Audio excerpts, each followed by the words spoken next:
All right. Hello and welcome back to another episode of the Understand the World podcast. It's already been a long while again. And today, on the last episode, I announced that I was going to upload another podcast or a prepared podcast, almost a video documentary, a show on Dale Carnegie's self-help book, identity, whatever you want to call it.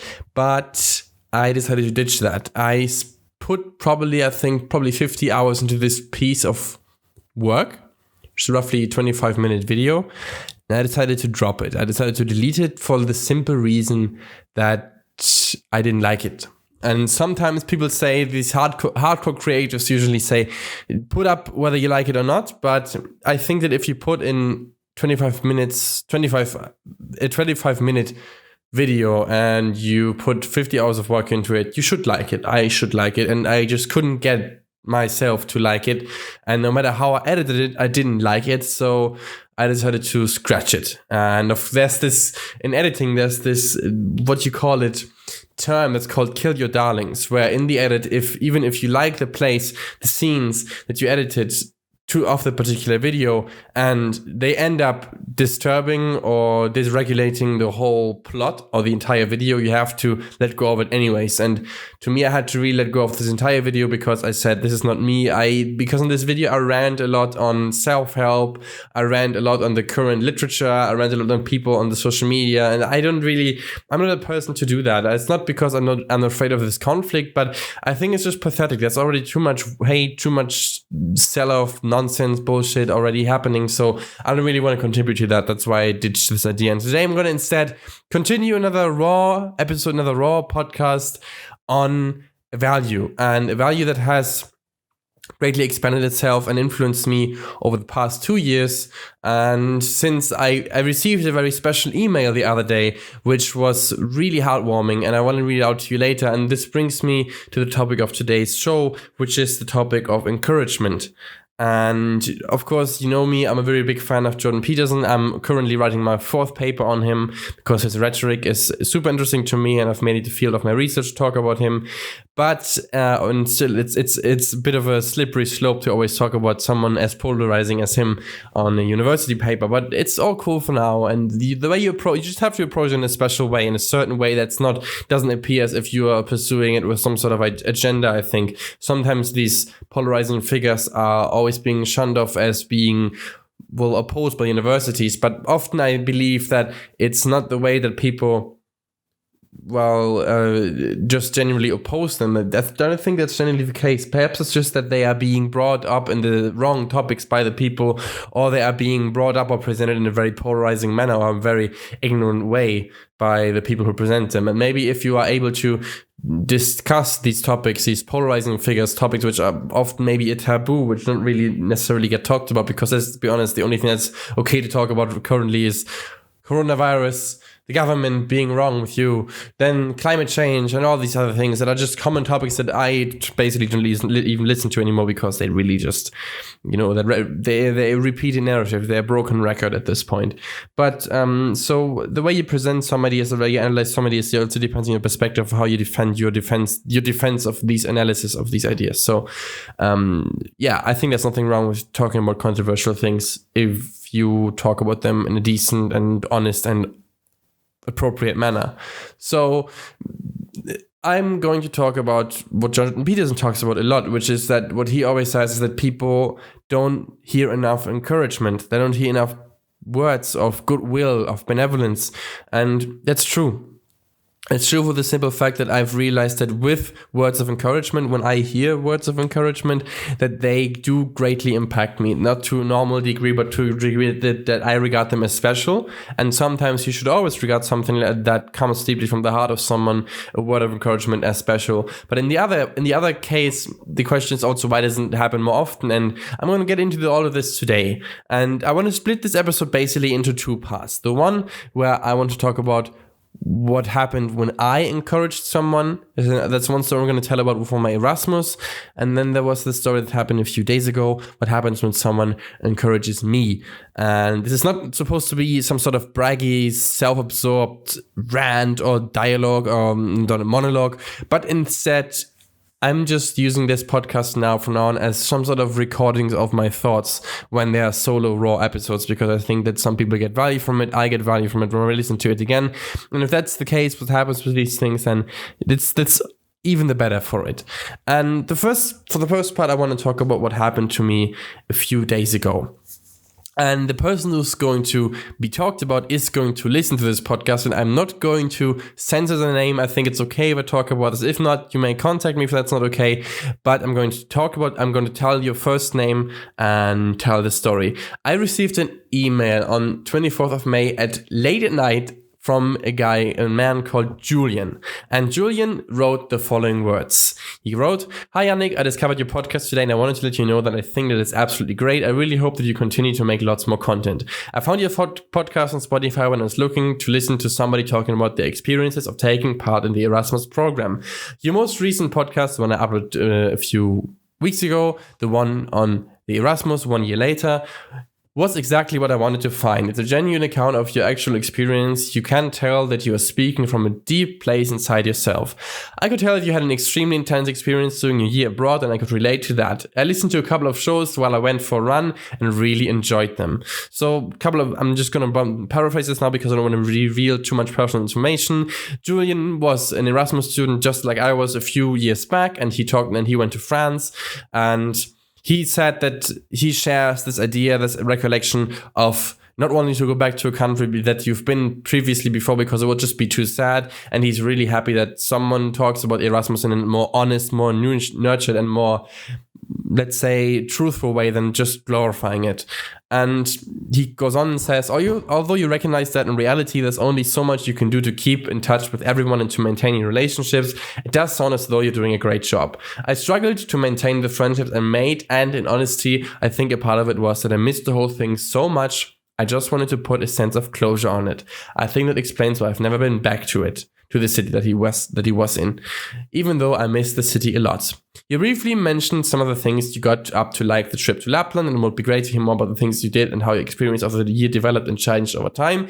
Julian, in that case, what you want to watch is, of course, listen to the podcast that recap my year of 2019. I talk about Lapland and everything regarding Finland more and in a much further, a more extensive way on this podcast.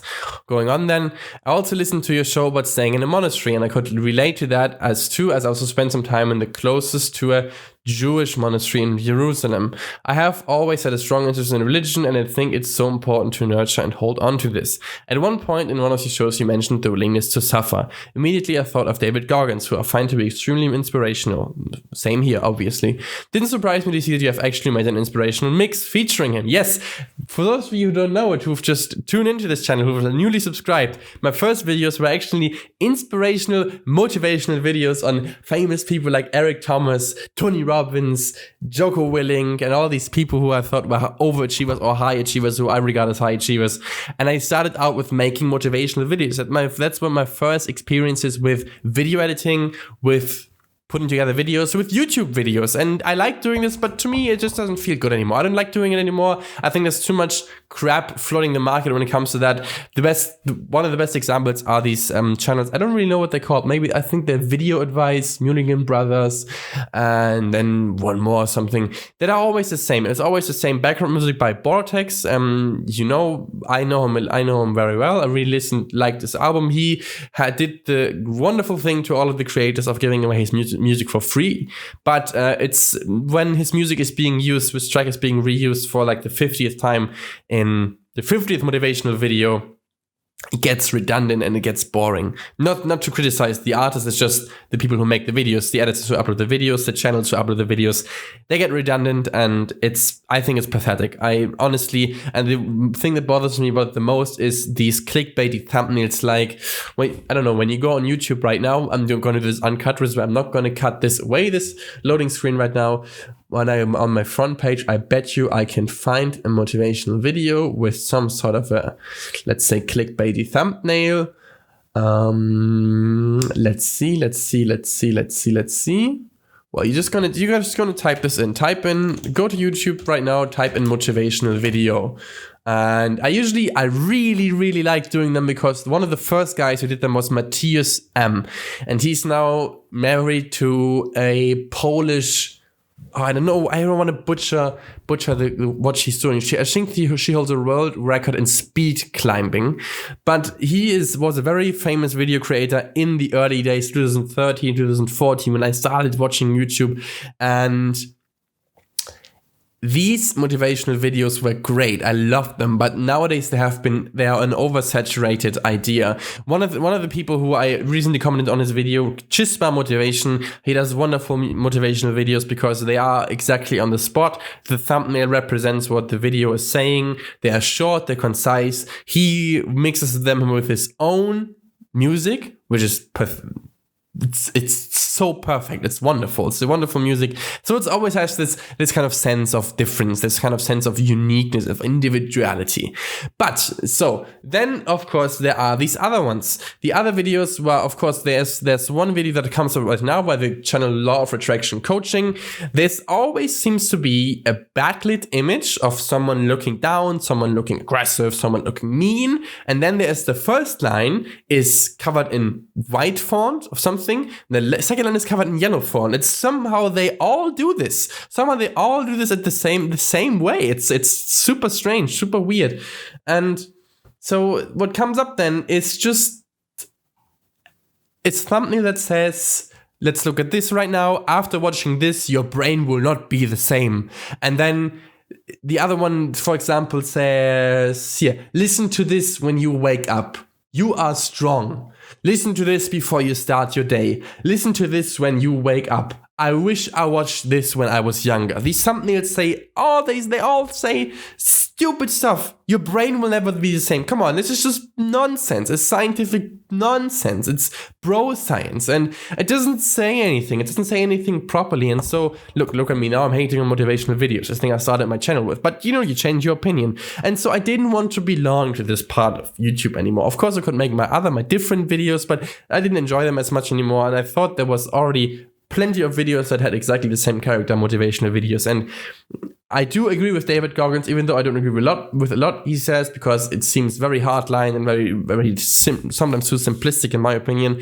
But he says motivation is crap. And he's right. Motivation comes and goes. It comes in waves, but it comes in minutes. You're motivated for 1 minute to write a paper, and then as soon as you start, you stop. There's no real essence, no real core essence and motivation. But I like that Julian discovered these videos. I like that he watched it. I hope he enjoyed it. I think this is actually one of my most watched videos because when I edited the video on David Goggins, when I released the video, he had just appeared for the first time on the internet with an interview on Tom Bilyeu's impact theory. And I edited this video the day after this interview came out because maybe I can get a head start. Maybe I can, because I like David Goggins so much in the beginning, that I said maybe you can get a head start and get his name out there. And currently, this video probably has around I don't want to lie, 50,000 views. And so it was a good video. I liked it. I absolutely despise it when I look at it now because my editing has changed a lot. But I like that people like it when you wanted to say it so simply. Let's finish the email by Julian. I hope you keep creating content about your experiences. You deliver thoughts in a really articulate way. It would be great to chat if you ever have some spare time on your hands for a call. Julian, of course, you will be listening to this. I'll gladly spend the time. I already answered him via an email saying that I'm hugely honored by his words. I'd also like to suggest a book to you called Leaving the Atocha Station by Ben Lerner. The book is going to arrive today, by the way. I ordered this. It's about the author's own experience as a Fulbright scholar in Madrid. It's beautifully written. His experiences is nothing like most people's Erasmus, most healthy people's Erasmus at least. As he's a poet, it's incredibly poetic and he really captures at the time the experiences of living in another culture and being immersed into new relationships. Looking forward to English language, Yannick. Looking forward to see how your channel progresses, Julian.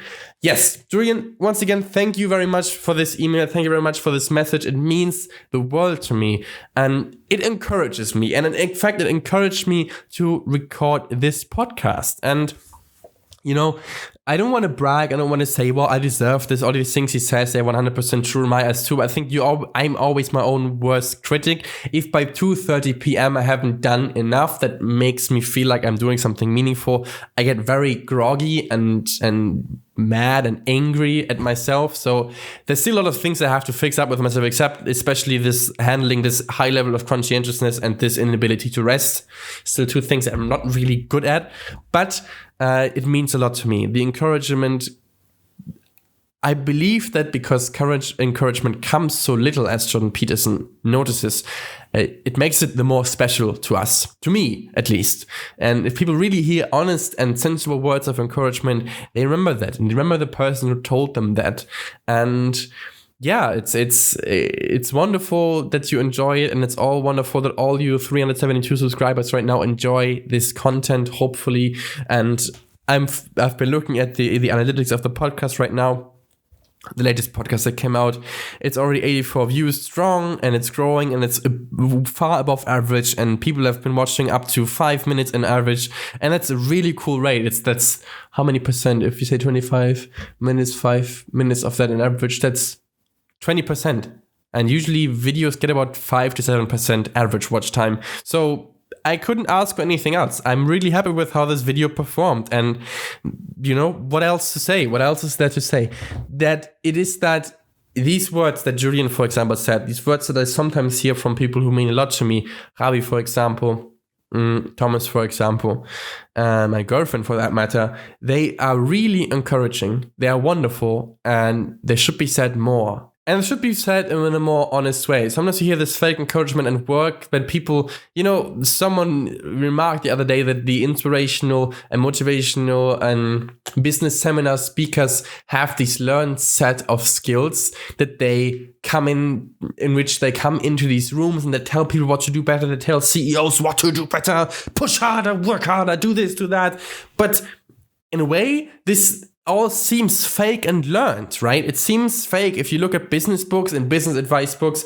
Bill Gates remarked this in an article the other day that he rarely reads business books because they almost never tell the story of the person giving the advice.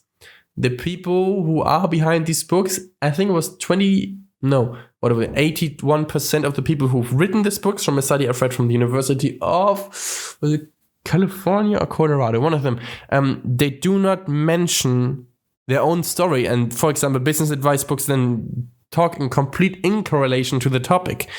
They give business advice without even having successfully led a business. And so I am very grateful when I listen to some people or hear some people tell me that they like my podcast and they like to listen to me.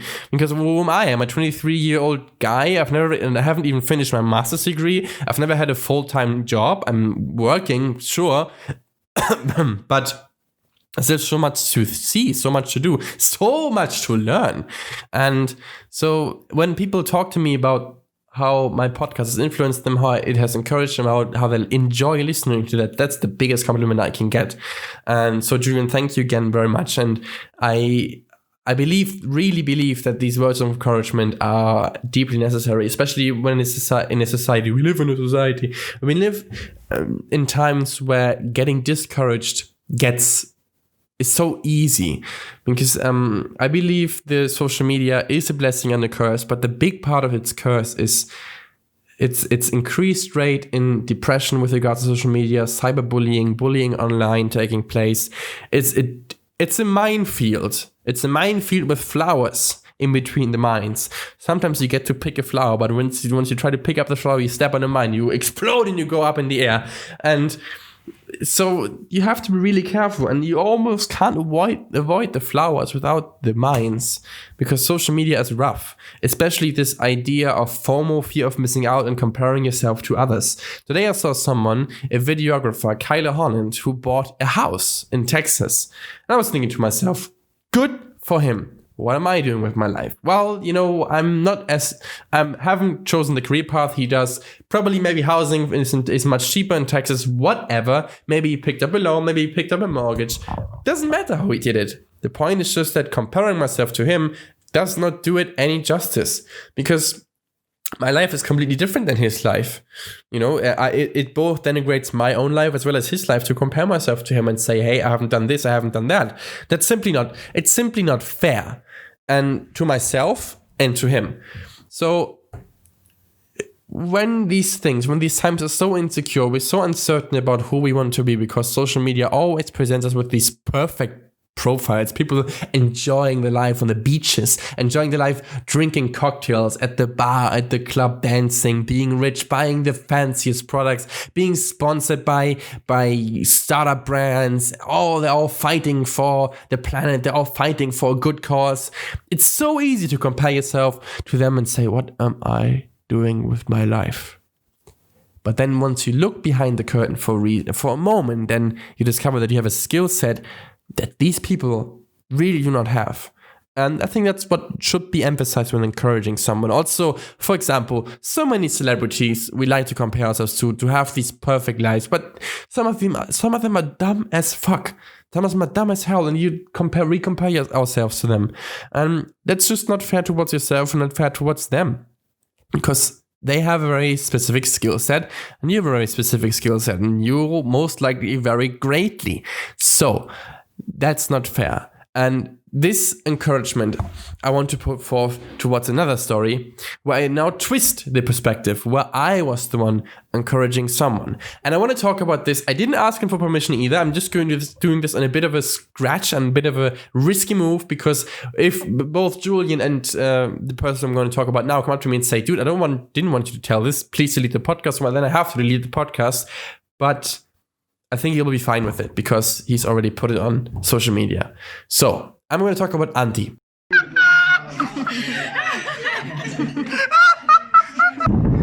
So I'm kind of a big deal. Yeah, yeah, I can see that. Look at him. Antti has everything you need. Can't think of any other words in English. Maybe in Finnish. Fuck it. Okay. Antti was a friend who has been featured in the vlogs, a couple of vlogs, who I'm grown to really, really, really appreciate while I was in Finland on my Erasmus. And I know I'm skipping back to the Erasmus story lots and lots of times, but you just have to say that I want to talk about this time a lot because it was a transformative time, a time that impacted me greatly. So I'll talk about this more. If you don't want to listen to it, well, it's fine, not my problem. So Antti was someone who I got to know while doing jiu-jitsu. As you might remember, I started going to jiu-jitsu with Javi in late January 2019 when I was still in Finland. I did that for 4 months there, and then I continued to do it here in Germany. But I learned it for the first time in Finland, which I couldn't have asked for a better coach, couldn't have asked for a better group, and couldn't have asked for better friends. These guys were so not Finnish, it's crazy. Every other Finnish person we've met there was closed off, but too polite almost, quiet. But these guys, everyone who was in jiu-jitsu, perhaps it's just this level of certain intimacy you share when you do roles in jiu-jitsu, but they were so open and so funny and ridiculously kind. And I couldn't have asked for better people. But Antti was one of these people. He was a late white belt. He kicked my ass plenty of times, all the time, not plenty of times, all the time. And we became good friends with him. He was at the same university that we were guest students at. I saw him many times. I ran into him a couple of times. So we became friends. And at some point in one of the vlogs, he tells me that I didn't edit it in. I think I edited some of it in. He tells me that, I see him the other day play guitar, and I tell him, why don't you do this more often? Why don't you want to share it? He told me about his vision or his desire to one day share his music or play music live or play in some bars and just like have a career in that aspect. And since someone who is becoming a teacher, Antti, I hope I'm correct with this, was becoming a teacher for kids with special needs, special education teacher. Being a musician is obviously, it's the needle in the haystack. It's the what do you call it? With a fame and fortune, it makes you a really cool teacher if you have talent in music. I don't, but if you do, that's lovely. And he does. He's really good at playing the guitar, and he's an excellent singer. He can sing very well. And so I encouraged him the other day and told him at some point, you just he told me that he was afraid putting it on social media, which I get it. I mean, I'm still afraid putting up these podcasts on YouTube and on Instagram because someone is going to say something bad about me. But in the end, there's just one person and I'll forget about them in a few days. So I told Antti, do it. Try to put these on social media. So the first thing he did is he put this on his Snap. Antti, I hope I'm correct with this if you watch this right now. The first thing it is, he put this on Snapchat. And of course, Snapchat has this function that also Facebook does, that Instagram and Facebook have now, to put something on a story, a 24-hour exclusive clip to your contacts in Snapchat's case. So he put it on there. He got a few views and also many, many words of appreciation and encouragement. And encouraged them even more. Then, when I was almost back in Germany, I think it was already when I was back in Germany, he started putting up these clips on the Instagram stories, and he got even more compliments and encouragements there. And at some point then, I think he told me that he was trying to go into local bars and see if he can play for them for free. Something which for him was completely unthinkable in the beginning and which he really, really, really didn't want to do. But he just started doing that. And now he's regularly uploaded always some clips where he was singing and playing the music. And in the beginning, it was just him covering some songs or just playing guitar to some songs. And then he was starting to sing to some songs. And then he did his own things, I believe. I hope so. I hope I'm correct. And continually came out of his shell and did more and more and more towards the direction of what he wanted to do. I don't know how far he's gone now. Antti, I hope you're still doing this because I for one really enjoy watching you and, progress in that direction. But what's more important is in this case is that, words of encouragement, they can go a long way, and they don't even have to be spoken words. I still write him whenever he uploads something on social media. That was a good job. I love this. Just keep doing it. Please keep doing it. Don't be afraid. Because who gives a shit about social media comments, social media following, social media opinions? I talked about with my friends the other day about what they regard as the most helpful, good comment section in a way. And entirely surprisingly, the first one was Reddit. And I would agree that because there's sometimes really good advice on the Reddit comment sections, people seem to be a little more disciplined or civilized, of course, depending what subreddit you're in.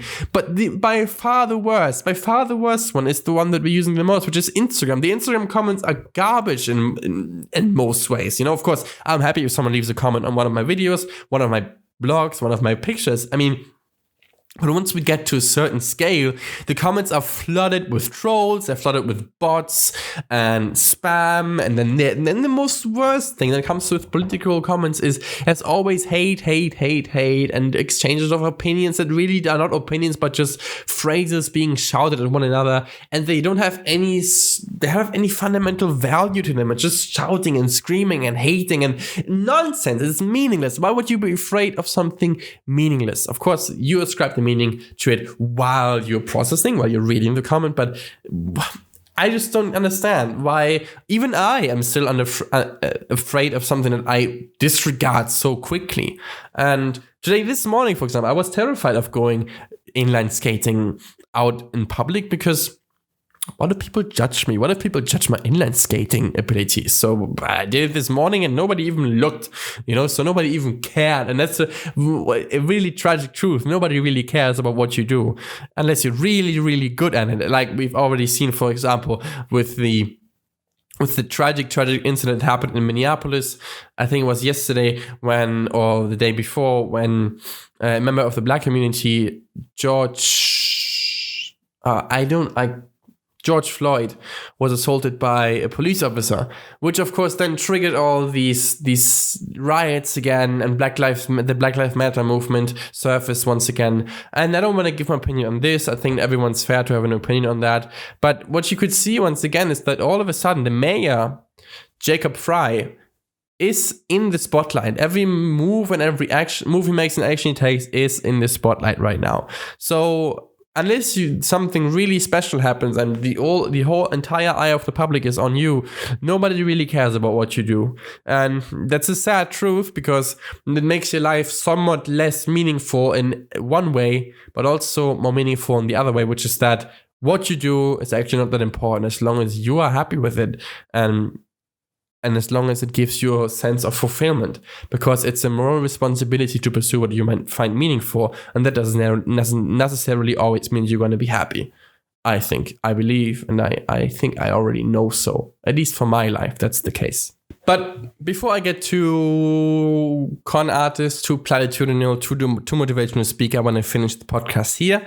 It's been another half an hour lesson. I hope it's a good listen while you're commuting, while you're driving, while you're running, doing whatever. Currently, I'm really quiet on social media because everything just I don't know, it just annoys me going on social media and seeing all these people brag with what they have and what they don't have during quarantine. I've unfollowed almost everyone on social media right now because it's just, God damn, it bothers me.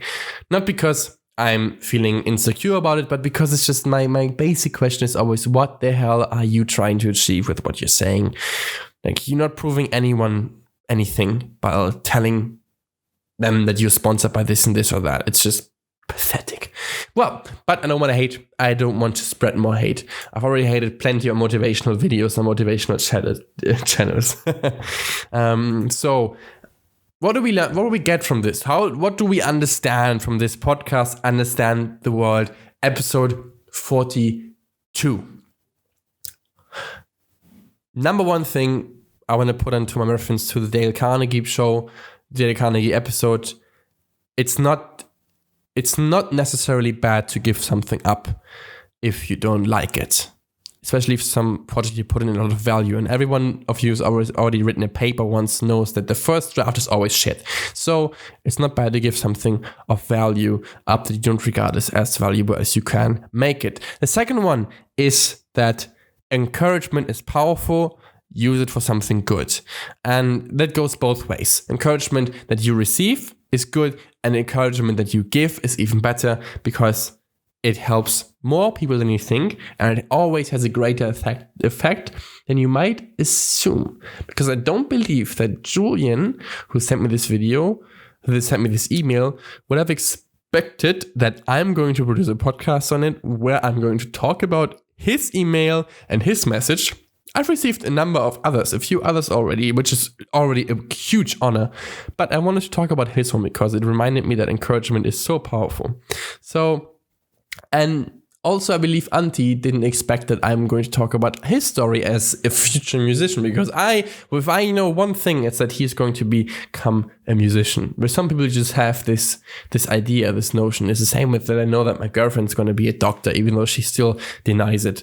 But some people just have this idea that you say, yeah, you belong right there. You know, there was a student colleague of mine who I knew who was going to be made for the theater. And she started studying rhetoric with me, but she's finished now. And where's she gone? She's on the school of arts in Stuttgart, in the city right next to here. Another guy who's called, I think his name was Lars. Yeah, of course his name was Lars. I know his name was Lars. Who was graduated high school with me. He was a super happy, always very artistic person. And I always imagined him one day sitting on a certain talk show where he talks about exactly his notion or his experiences as an actor. He's also made for the stage, like as a theater, not the movie stage, not Hollywood, but the theater stage. Some people you just know that they're made for something. And so, yeah, Antti's going to become a musician, and I'm going to keep doing what I'm doing, which is talking to a microphone, to a camera, recording my thoughts. And while I'm doing that, trying to figure out how to act and think properly, and in the third, trying to understand the world better. And now you might say, hey, Yannick, what have we understood today? Maybe sometimes understanding. I think what I've realized lately is what most likely helps us understand the world, our world, the most, is just thinking about what has happened to us. Because yesterday, for example, I was delivering pizza for a restaurant here in Tübingen.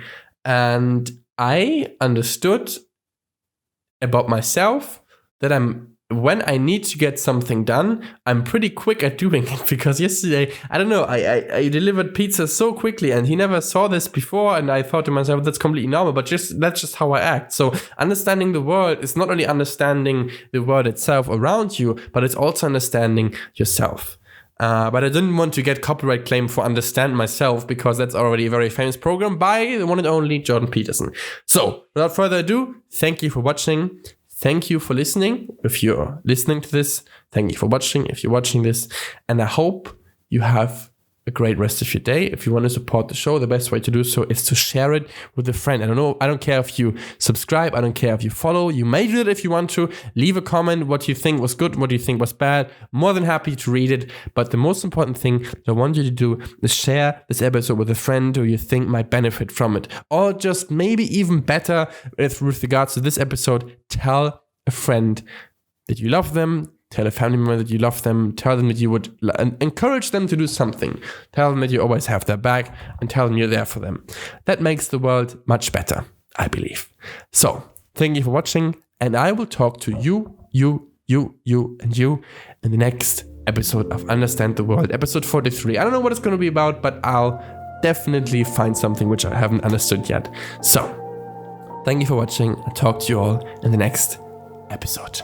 On sulla muodot Venuksen, ja lantees liikkuu keinue.